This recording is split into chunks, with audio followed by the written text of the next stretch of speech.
अली अमीन गंडापुर ने ओहदे से इस्तीफा दे दिया। कहा बानी की अमानत वापस लौटा रहा हूँ। सुहेल आफरीदी को नया वज़ीर आला खैबर पख्तूनख्वा नामजद कर दिया।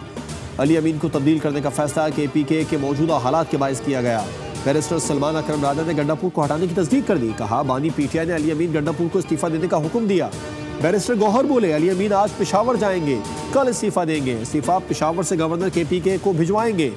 सुहेल आफरीदी को सूबे के सबसे कम उम्र तरीन वज़ीर आला का एजाज भी हासिल होगा।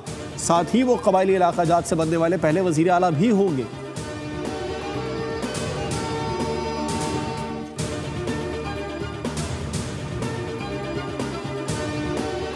भारतीय जारहियत का फैसला कुन जवाब दिया जाएगा। न्यू नॉर्मल का मुकाबला नए तेज और मौसर जवाबी नॉर्मल से किया जाएगा। Chief of army staff field marshal Syed Asim Munir की जेर सदारत कोर कमांडर्स कॉन्फ्रेंस।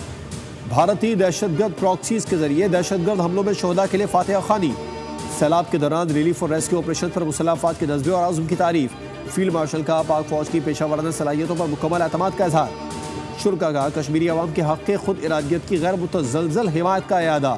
कहा पाक फौज हर किस्म की रिवायती, गैर रिवायती और हाइब्रिड खतरात से निपटने के लिए तैयार है। भारतीय क़यादत के इश्तियाल अंगेज़ और गैर जिम्मेदाराना बयानात पर गहरी तशवीश का इजहार। कॉन्फ्रेंस में पाकिस्तान और सऊदी अरब दिफाई मुआहदा तारीखी संग-ए-मील करार दिया। सब्सक्राइब करें और बेल दबाएं ताकि कोई खबर रह न जाए।